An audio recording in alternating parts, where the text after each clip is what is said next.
Boituva, antes de ele ser criado, eu já tinha praticado alguns saltos no Aeroclube de Campinas. Aí, com a fundação de Boituva, que eu vim para ver e analisar, e como instrutor que eu já era em Campinas, então eu vim a selecionar a região, a área e principalmente alcançar uma verba destinada a criar o Centro Nacional de Paraquedismo, que é Boituva. Eu acho que as pessoas que participaram devem saber quem são os reais fundadores. Eu posso ficar entre eles ou ser um deles. Um pouquinho antes já nós pensávamos em criar, porque havia possibilidade, pelo Aeroclube de Campinas, de se criar o Centro Nacional de Paraquedismo em Campinas. E daí participarmos da fundação de Boituva. Eu praticava paraquedismo e já dava instruções, porque na época, antes da fundação de Boituva, eu já saltava por Araraquara, por Ribeira. Também havia uma boa área de atividade na Boa Vista, né? E Jundiaí queria, e o Clube de Paraquedismo de São Paulo também foi antes da fundação de Boituva. Porque os clubes de paraquedismo de São Paulo não poderiam saltar lá na capital.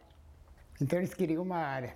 E quando nós fundamos Boituva, nós e outros companheiros, o Clube de Paraquedismo de São Paulo e outros clubes vieram só saltar em Boituva. A verba destinada foi uma briga, porque atravessava uma época, inclusive economicamente falando, sobre aquelas áreas em que o paraquedismo era muito bem vigiado. E eu comecei esportivamente e fiquei. Eu não vou falar quantos saltos eu dei e para quantos países eu fui, em que lugares eu saltei dentro do nosso país, né? Fora do país. Porque fora a prática de paraquedismo, o uso como monitor de A, B e instrutor, eu acabei ficando juiz internacional de paraquedismo com uma categoria máxima. Aí, então, eu comecei também a cuidar dos campeonatos do exterior e no Brasil também, principalmente. E com a criação da Confederação Brasileira de Paraquedismo, mais amorosa ao esporte. Na época eu tinha uma atividade profissional que era tomar conta do meu estacionamento em Campinas. Eu tinha funcionários, tinha liberdade e eu gostava. E a família Petenar, criou muito caso, porque alunos meus com 13, 14, 15 anos, eu os dava aula e eles se formavam bem em termos, por exemplo, de curso. E criava muita briga na federação, não na confederação, até a criação da confederação. Então eu tenho muitos alunos com 13, 14, 15, 17 anos, velhinhos com 60 anos saltando. Formei clubes, né? Vários clubes do estado de São Paulo. Fora que eu viajei para fora e no norte. No norte eu dei muita aula lá também. Pela categoria de monitor A e B, né? Saltos sobre regiões com prefeituras, estádios, clubinhos de futebol, entendeu? Motivando a equipe feminina, que eu achava muito boa, mas às vezes separada por machismo, e que eu dei muita motivação. E essa motivação na criação de áreas de salto, antes do Centro Nacional de Paraquedismo, que é Boituva, das cidades que eu ia, elas queriam acompanhar o rapaz que ia saltar. Mas ela demonstrava uma vontade de realizar, eles não deixavam. Então, esse machismo prejudicava o ideal de uma moça sair de um avião, flutuando sobre o espaço, e viver uma emoção como essa. Então esse machismo prejudicava a fêmea, né? Então eu não gostava.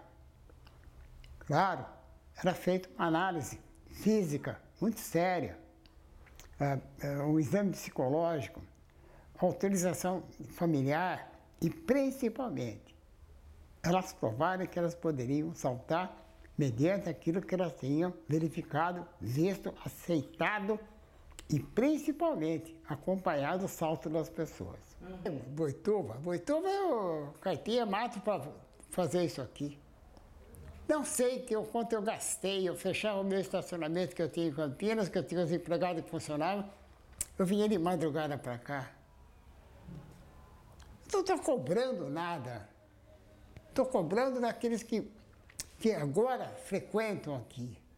Aqueles que se dedicam, gastam, se esforçam para isso aqui. Para que continue isso cada vez melhor. Não pare. Ele não precisa ter asa para voar. Tem um paraquedas. Ai, eu adoro isso aí. Quem fundou Boituva?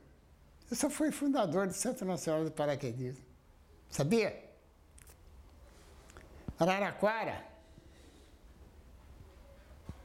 Formei em Bitinga, não continuaram. São Carlos também não continuaram. Piracicaba ficou um bom tempo. Eu ia começar a criar o Rio Branco da Americana, aí veio o Clube Paraquedismo de São Paulo e ativou. E quanta apostila eu mandei para o estado todo pela Federação Paulista de Esporte e Paraquedismo. Mandava todas as apostilas que tinha, né? E aí também eu consegui aquele material disponível da Brigada Paraquedista do Rio de Janeiro, eles mandavam para as entidades esportivas de São Paulo, né? Muita coisa não servia, mas tinha coisa que servia. País que eu conheci, para você ter uma ideia, a França 3 vezes. Só dei um salto lá. Contra a lei deles, mas dei. A Hungria não consegui saltar porque eu fui como juiz, porque eu sou juiz internacional, né? Você sabia disso, né? No México, 3 vezes. Argentina, eu ia 2 vezes por mês. Eu não pagava voo da Brigada Paraquedista no Rio de Janeiro, que me levava também, porque eu ia como juiz para eles, né? Da confederação para eles, dos campeonatos que fazia, né? E fora saltinho, assim, por exemplo, o Uruguai, o norte do estado, um monte de lugares, sabe? E o México por causa de uma namorada. Jamais eu vou esquecer, paraquedismo. Não vou esquecer nunca, jamais. Os velames hoje têm um outro recurso daqueles de antigamente. Tem. Ele vem a altura, tá 40, 50 metros, ele mata aquela velocidade e reduz a velocidade para pouso. Chegam, descem andando. Não era essa na minha época, não. Não tem esse recurso. De jeito nenhum. Quebrar o pé, quebrar tornozelo, torcer, isso era a coisa mais comum que tinha. Hoje, graças aos velames, que são bem proporcionais, não acontece isso.